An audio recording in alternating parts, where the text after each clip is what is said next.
जय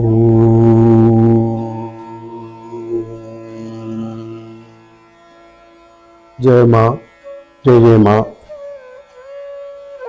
जीवन सूत्र सत्संग की चतुर्थ दिवस में आपका स्वागत है। श्रीमद् भगवद गीता जी के प्रथम अध्याय के प्रथम श्लोक का आश्रय लेकर के हम लोग चर्चा कर रहे हैं कि मानव अपने प्राप्त जीवन को कैसे सफल बनाए, प्राप्त शरीर का सदुपयोग कैसे करें। गीता जी का प्रथम श्लोक कहता है, धर्म क्षेत्रे कुरुक्षेत्रे समवेता युयुत्सवः मामका पांडवाश्चैव किं कुर्वत संजय। इसमें शब्द आया है मामका। इस माम का शब्द पर आज थोड़ी सी चर्चा करते हैं। माम का अर्थात मेरा। वस्तुतः मेरा कुछ नहीं है। जो कुछ है प्रकृति का है, जो कुछ है संसार का है, जो कुछ है प्रभु का है। कहा भी है, मेरा मुझ में कुछ नहीं, सब कुछ है प्रभु तोर। तेरा तुझको सौंपते क्या लागे है मोर। अर्थात जो कुछ है भगवान का है, जो कुछ है संसार का है, जो कुछ है प्रकृति का है। जो हमें प्राप्त है वो हमारा नहीं है। जैसे ही मेरा शब्द का उपयोग करते हैं, एक मोह भाव जो मन में प्रकट होता है उस वस्तु के प्रति, उस व्यक्ति के प्रति अथवा विचार के प्रति, और वह मोह भाव, वह राग भाव अंतोगत्वा मनुष्य के दुख का और मनुष्य के बंधन का कारण बन जाता है। मैं परमात्मा का अंश हूं और मेरे पास जो कुछ है वो मेरा नहीं है। ये शुद्ध विचार है जो मनुष्य को बंधन से मुक्त रखते हैं, जो मनुष्य को दुखों से मुक्त रखते हैं। यही एक ऐसा शक्तिशाली सूत्र है जो मानव को प्रसन्नता पूर्वक जीने का अधिकार देता है, सुख पूर्वक जीने का अधिकार देता है, आनंद पूर्वक जीने का अधिकार देता है। हम ऐसे मेरा शब्द कह करके जिन अधिकारों में बंधते हैं, मेरा कहते ही कि हमारा अधिकार उस पर बनेगा, अधिकार बनते ही कि हम चाह रखेंगे। चाहना हमारे जीवन में दुख बढ़ाएगी। मेरा शब्द से जैसे हम लोग मुक्त होंगे, मेरा शब्द से जैसे हम बचेंगे, इन सब चीजों से अपने आप बच जाएंगे। मेरा वस्तुतः न शरीर है, मेरा वस्तुतः न परिवार है, मेरा वस्तुतः न संसार है। संसार भी मेरा नहीं है, परिवार भी मेरा नहीं है, और जो कुछ हमें प्राप्त हुआ है, हमको दे रखा है अभी, जिसको हम संभाल रहे हैं, वो भी हमारा अपना नहीं है। इस सत्य को समझना होगा। अब प्रकट में तो आप कहोगे कैसे मेरा नहीं है, ये घर मेरा है, ये प्लॉट मेरा है, ये खेत मेरा है, ये वाहन मेरा है, ये धन मेरा है, बैंक में ये खाता मेरा है, इसमें जो पड़ा रुपया है वह मेरा है, यह गहना मेरा है, ये वस्त्र आदि का जो समूह है ये मेरा है, ये मित्रों का ग्रुप ये मेरा है, ये जो मेरे साथ बैठा है ये परिवार मेरा है, खेतों से जो उत्पादन हो रहा है वह मेरा है। ये सब भ्रम है। हमें लगता है कि ये मेरा है, पर ये मेरा है नहीं। ये सिर्फ भ्रम है, क्योंकि जो मेरा है वो मेरे साथ रहेगा, जो मेरा है वो मेरे साथ आएगा, और जो मेरा है वो मेरे साथ जाएगा। तो बताओ, जितनी वस्तुओं का हम लोगों ने नाम लिया, उनमें से कौन कौन सी वस्तुएं हैं जो हमारे साथ आई थी और वापस जाएगी? हम जब जीव रूप में जगत में आए, ये तो पहले से थे ही, कहीं न कहीं किसी न किसी लोक में हम थे ही। स्वर्ग में रहे होंगे, नरक में रहे होंगे, वैकुंठ में रहे होंगे, सूर्यलोक में रहे होंगे, ब्रह्मलोक में रहे होंगे, शिवलोक में रहे होंगे, कैलाश में रहे होंगे, गोलोक में रहे होंगे, कहीं न कहीं अन्य जगह हम लोग तो थे ही। हम का मतलब शरीर नहीं, जीव। शरीर तो जब माँ के गर्भ में हम आए तब हमको मिला, शरीर भी हमको मिला है। जब हम माँ के गर्भ में आए थे उस समय शरीर नहीं था। कुछ लोग कहते हैं ना भाई शरीर लेकर के तो आए हैं, माँ के गर्भ से बाहर आए तब शरीर लेकर के आए, ऐसा महसूस हो रहा है। पर वास्तव में तो हम अपने मूल लोक से जिस दिन इस मृत्यु लोक में आए, अपना जो मूल लोक जो भी रहा या पूर्व लोक कह लो, मूल लोक न कह करके, इससे पहले जिस किसी भी लोक में थे, स्वर्ग, वैकुंठ, पितृ, नरकादि, जिस किसी भी लोक में रहे, वहां से जब हम आए उस समय हमारे पास शरीर भी नहीं था। शरीर भी हमको बाद में मां के गर्भ में आने के बाद मिला, क्रमशः मिला तब छोटा सा बुदबुदा था, फिर बड़ा हुआ, फिर धीरे धीरे अंग आए, फिर जीव को अंदर कुछ समझ आई, और जब बाहर आया तो इसमें श्वास निश्वास की प्रक्रियाएं आदि विधिवत प्रारंभ हुई, हलचल प्रारंभ हुई, जो हमें प्रकट में दिखती थी, यानी कि दूसरों को दिख रही थी। तो असल में तो शरीर भी हमारे साथ नहीं आया, लेकिन मां के गर्भ से आए तब का ही आना मान लेते हैं। तो चलो शरीर लेकर के आए, आ तो गया, लेकिन क्या ये हमारे साथ जा सकता है? जब हम ये संसार छोड़ करके वापस किसी दूसरे लोक में जाएंगे, तब क्या ये शरीर हमारे साथ जा सकता है? नहीं जा सकता। शरीर तो यही रहेगा।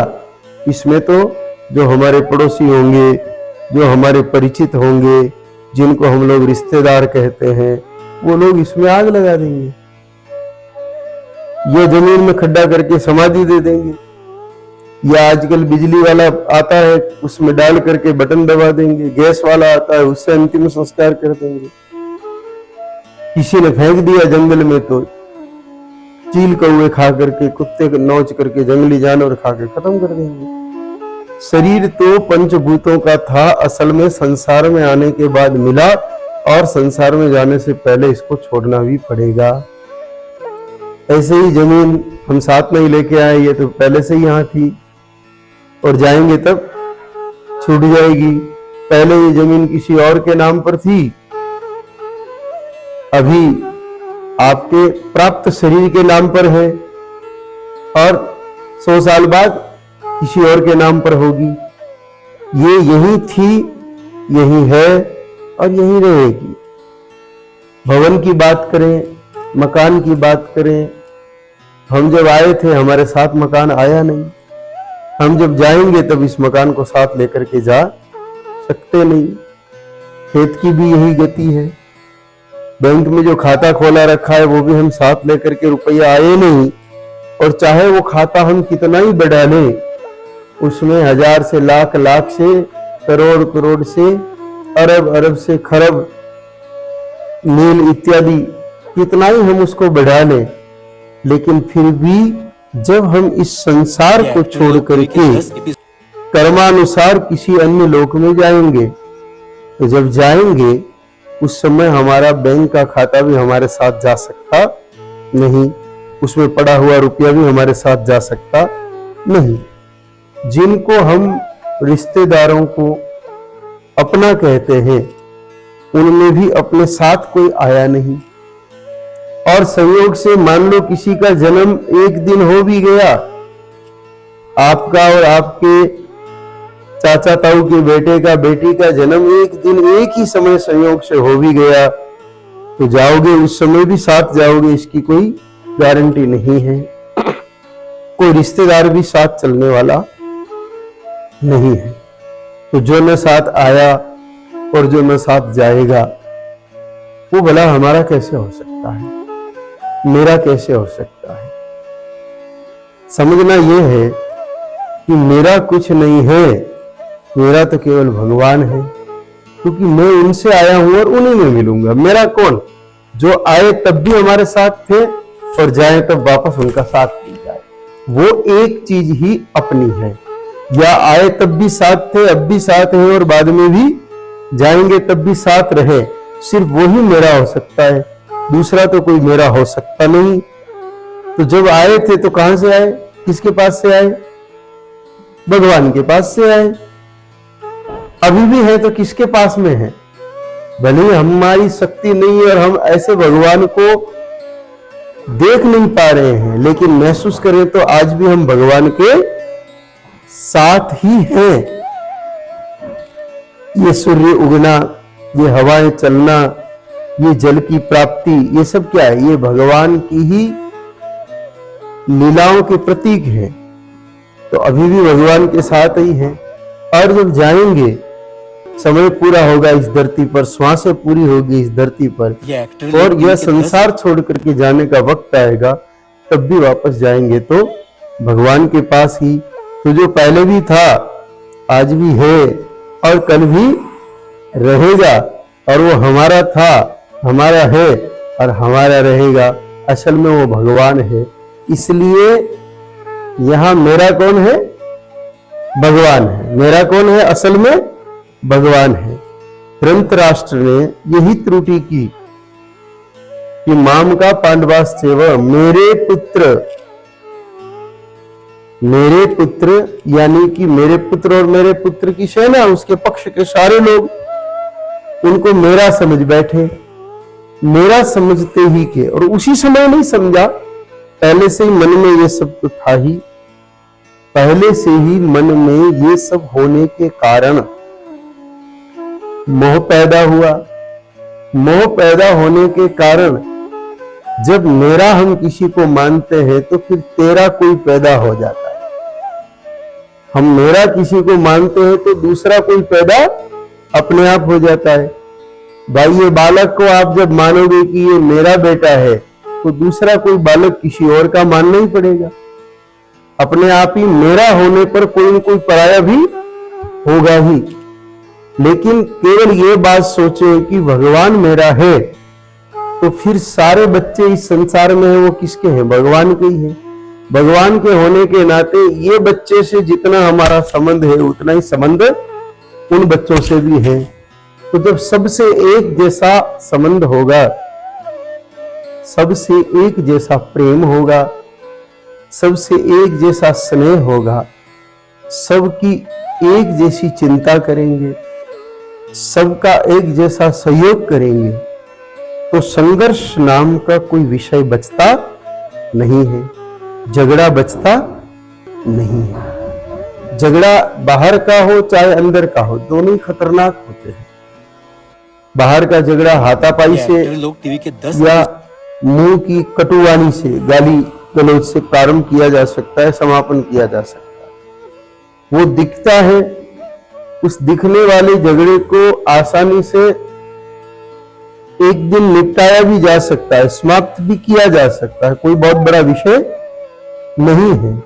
लेकिन जो अंदर झगड़ा चल रहा है वो दिखता नहीं है, और जो दिखता नहीं है, एक जीव होता है बिच्छू।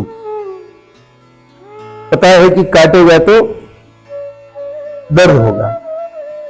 उससे एक बड़ा जीव और होता है लंबा सांप। हमें पता है कि अगर ये जहरीला है, कोबरा है, वाइपर है, कैरात है, तो ये काटेगा तो मर जाएंगे, प्राण चले जाएंगे। ये हमको पता है, वो दिख रहा है, इसलिए उससे बचा जा सकता है। सांप से बचा जा सकता है, बिच्छू से बचा जा सकता है। वो दिख रहा है, जिस दिशा से आ रहा है हम उस दिशा से दूर हो जाए, उसको दूर कर दे, जो भी उपाय हो। लेकिन जो दिख रहा है उससे बचा जा सकता है। लेकिन कोरोना नहीं दिख रहा था तो उससे बचना आसान था क्या? वो इन आंखों से नहीं दिख रहा था, इसलिए मुश्किल था। लेकिन वैज्ञानिकों ने छोटी छोटी मशीनों से देखा तो फिर उसको भी दूर कर दिया। किया कि नहीं किया? लेकिन अंदर वाला तो बिल्कुल भी नहीं दिखता। नहीं दिखने के कारण सांप से ज्यादा खतरनाक कोरोना था कि नहीं? सीधी आंखों से दिखने वाले की अपेक्षाकृत तो सूक्ष्मदर्शी से दिखने वाला ज्यादा खतरनाक था। तो जो सूक्ष्मदर्शी से भी नहीं दिखे वो तो और कितना खतरनाक होगा। तो हमारे अंदर जो युद्ध चल रहा है उस युद्ध का मेन कारण है मैं और मेरा। अंदर का युद्ध बाहर परिलक्षित होता है, चाहे वो परिवार में हो, चाहे फिर समाज में हो, चाहे वो व्यापार में हो, चाहे वो धर्म में हो, कहीं भी हो झगड़ा पहले अंदर पैदा होता है और फिर वह बाहर आता है। अंदर भी पैदा क्यों होता है? मेरा के कारण। ये मेरी लाइफ है, ये मेरा जीवन है, मैं कैसे जीऊं ये मेरी मर्जी। मैं तय करूंगा कि मुझे कैसे रहना है, मैं तय करूंगा कि मुझे कैसे जीना है। ये क्या हो गया? मेरा शरीर है और मेरा जीवन है, इसलिए मैं तय करूंगा। तो ऐसी स्थिति में फिर पारिवारिक झगड़े होते हैं। लेकिन जब हम ये सोच लें कि ये मेरा नहीं है और वास्तव में नहीं है, मैं जीव हूं, मैं साधक हूं, मैं आत्मा हूं, ये शरीर मुझे प्राप्त हुआ है, इस शरीर के साथ जितनी उम्र है वो भी मुझे प्राप्त हुई है। सीधी सी बात है, शरीर प्राप्त हुआ है तो उम्र भी प्राप्त हुई है। अब इस शरीर का और इस उम्र का सदुपयोग करके हम इसको ईश्वर का साबित कर सकते हैं। अगर हम दुरुपयोग करेंगे तो इसका मतलब हमारे में गलतफहमी है कि ये मेरा है। भाई ये गाय माता की मूर्ति जो आपके सामने रखी है, ये कोई मुझे संभालने के लिए दे तो क्या इसको मैं तोड़ सकता हूं? बोलो, नहीं तोड़ सकता। इसको और अच्छे से ऐसे स्थान पर रखेंगे जहां कोई हाथ न लगाए, क्योंकि ये मुझे प्राप्त है, मुझे किसी ने दिया है संभालने के लिए। लेकिन अगर इसे मैं मेरी मान लूं, ये मूर्ति तो मेरी है, अब चाहे मैं इसको तोड़ूं, फोड़ूं, कुछ भी करूं, कोई रोक सकता है? कोई चिंता भी नहीं मन में भी, ये तो मैं लाया हूं, मेरी मूर्ति है, क्या करना। तो ऐसे ही जब हम शरीर के साथ जो हमें सामर्थ्य मिला है उसको मेरा नहीं मान करके हम प्राप्त मानते हैं कि ये तो प्रभु का दिया हुआ है या संसार का दिया हुआ है, तो हम उसको संभाल के रखेंगे, हम उसका दुरुपयोग नहीं करेंगे, हम उसको बिगाड़ेंगे नहीं। तो इस शरीर को भी जब हम ये मान लेंगे कि ये भगवान का दिया हुआ है और इसको उम्र मिली है वो भी भगवान की दी हुई है, या और भौतिक रूप से आओ तो शरीर पंचभूतों का बना है इसलिए संसार का दिया हुआ है और समय भी काल के अनुसार मुझे प्राप्त हुआ है। ऐसी स्थिति में ये शरीर मुझे मिला है इसलिए मुझे इसका दुरुपयोग नहीं करना चाहिए। तो मैं समय भी मुझे इसके साथ मिला, उसका दुरुपयोग नहीं करना चाहिए। प्राप्त समय का पहला उपयोग मैं दूसरों की सेवा में करूं, जो मेरे संपर्क में है, जहां तक मेरा विस्तार है, जहां तक ये शरीर जा सकता है, जहां तक इस शरीर की पहुंच है, वहां तक के जीवों में, वहां तक के लोगों में जो कोई कष्ट है, जो कोई अभाव है, जिनको इस प्राप्त शरीर के माध्यम से कम किया जा सकता है, उस अभाव को मिटाया जा सकता है, तो मैं वो प्रयत्न करूं। तो इसका पूरा सदुपयोग होगा कि जो हमें हमारे आसपास जिनको आवश्यकता है उनके लिए हम इस शरीर का उपयोग करेंगे। कोई बीमार हो गया उसको चिकित्सालय ले जाएंगे, किसी को पढ़ाएंगे, किसी को कुछ सिखाएंगे और मेहनत करेंगे, और वो जो 2 रुपये आएगा उसको भी परिजनों की आवश्यकता में और संसार की सेवा में लगाएंगे। तो ये कब हुआ? जब हम इसको मेरा नहीं मानते। तब मेरा मानने के बाद तो चाहे मैं सोऊं, चाहे मैं नशा करूं, मेरी मर्जी, मेरा शरीर, तुम कौन होते हो मुझे रोकने वाले? कई बार कहते हैं ना लोग, मेरी मर्जी, मैं सोऊं, जगूं, मेरी इच्छा हो जो खाऊं पीऊं, तुम कौन होते हो रोकने वाले? ये स्थिति कब आती है? ये हम कब बोलते हैं? जब हम इस गलत फहमी के शिकार हो जाते हैं, जब हमें यह भ्रम हो जाता है कि भाई ये शरीर मेरा है, ये मेरा नहीं है, इसके साथ साथ मेरे लिए भी नहीं। इसका उपयोग मैं मेरे लिए नहीं कर सकता, ये संसार का है, इसलिए इस प्राप्त शरीर का उपयोग, प्राप्त समय का उपयोग, प्राप्त धन का उपयोग मैं संसार की सेवा के लिए करूंगा, भले कामों के लिए करूंगा। अब बताओ, आप सुबह से शाम तक अच्छे काम में लगे रहो, दूसरों की मदद करो, दूसरों की सेवा करो, तो क्या कोई संघर्ष पैदा होगा? क्या कोई झगड़ा पैदा होगा? क्या कोई दुर्घटना होगी? नहीं होगी। सब कुछ अच्छा ही अच्छा होगा। जो घटनाएं घटेगी वो भी सुखद घटेगी। सबके मन में आपके प्रति सहज स्नेह भी बढ़ेगा, सहज प्रेम भी बढ़ेगा। इसलिए सबसे पहले माम का शब्द को खत्म करना है। महाभारत के युद्ध के कारण को लेकर के बताया जाता है कि द्रौपदी हंसी थी और द्रौपदी ने कहा था कि अंधे का बेटा अंधा होता है, इसलिए दुर्योधन को क्रोध आया। व्यवहारिक रूप से देखें तो ये बात ठीक लगती है कि हाँ, इस कारण आगे महाभारत हुआ। दुर्योधन को क्रोध आया, उसने मामा से बात की, मामा ने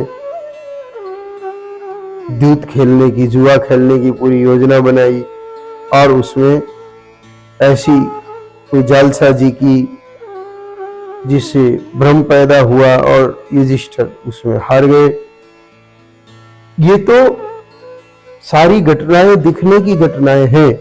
असल में महाभारत के युद्ध का सबसे बड़ा कारण तो माम का ही है। मेरा जो यहाँ गीता जी के पहले श्लोक में धृतराष्ट्र संजय को पूछ रहे हैं कि माम का पांडवाश्चैव, मेरे और पांडु के पुत्र, मेरे होते ही के मोह पैदा हुआ, इसलिए दूसरे पराये हो गए। अगर मेरे नहीं होते तो फिर युद्ध की बात ही नहीं आती, तो प्रश्न ही पैदा नहीं होता, संजय को पूछना भी नहीं पड़ता।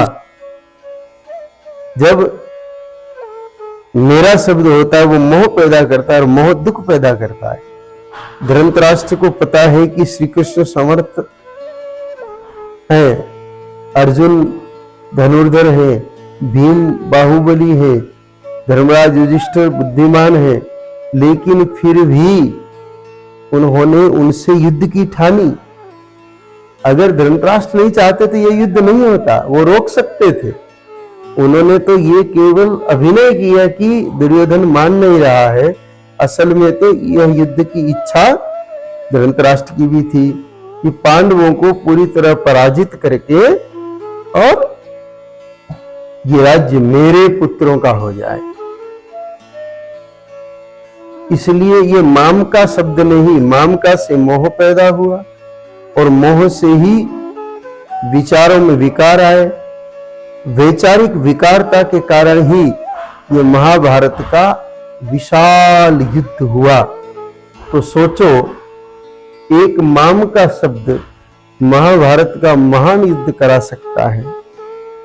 तो हम जब मेरा मेरा मेरा मेरा करेंगे तो बताओ हमारे अंदर युद्ध शुरू होगा कि नहीं? बाहर हो न हो, कई बार बाहर नहीं कहा जाता, बहुत सारी बातें व्यक्ति अंदर ही अंदर लेकर के घूमता है, प्रकट में कहता नहीं है। लेकिन बाहर के युद्ध से भी, अभी आपको कुछ समय पहले चर्चा में कहा ना कि बाहर की दिखती चीज से ज्यादा खतरनाक अंदर की नहीं दिखने वाली चीज होती है, वो अंदर ही अंदर खत्म करती है।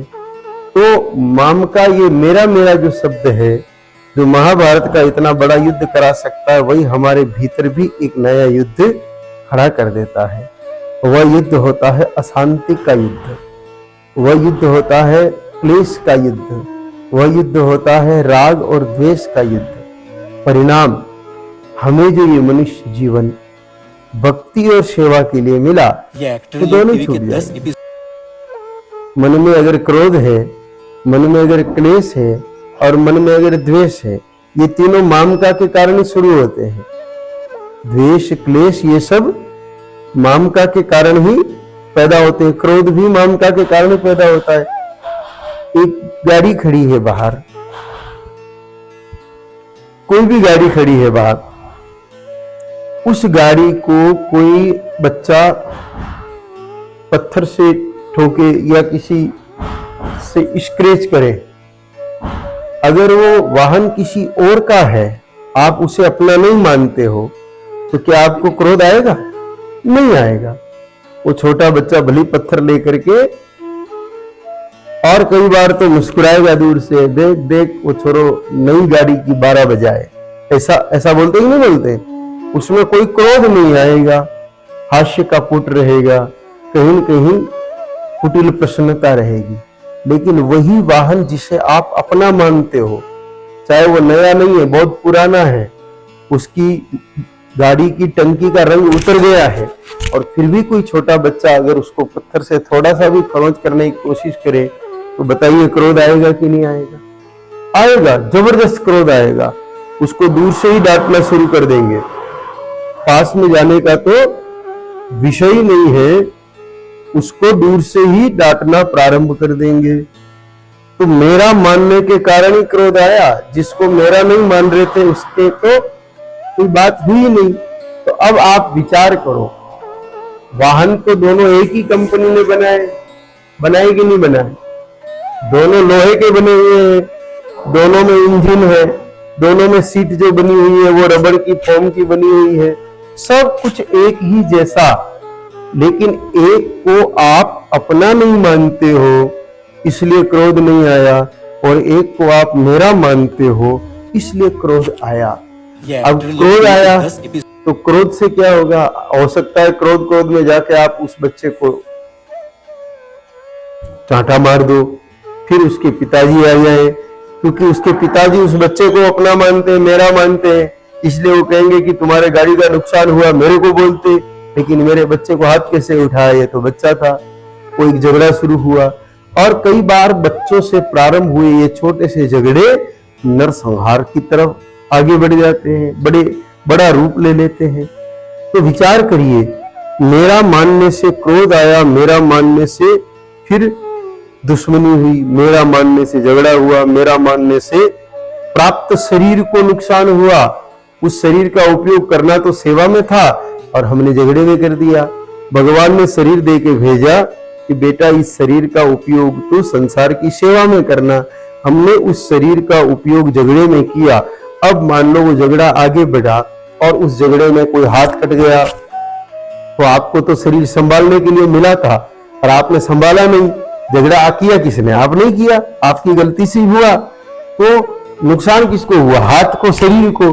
तो अब ये शरीर आपको संभालने के लिए मिला, लेकिन आपने ऐसा काम किया कि इसको तो नुकसान हो गया, तो आपका कर्तव्य पालन भी नहीं हुआ।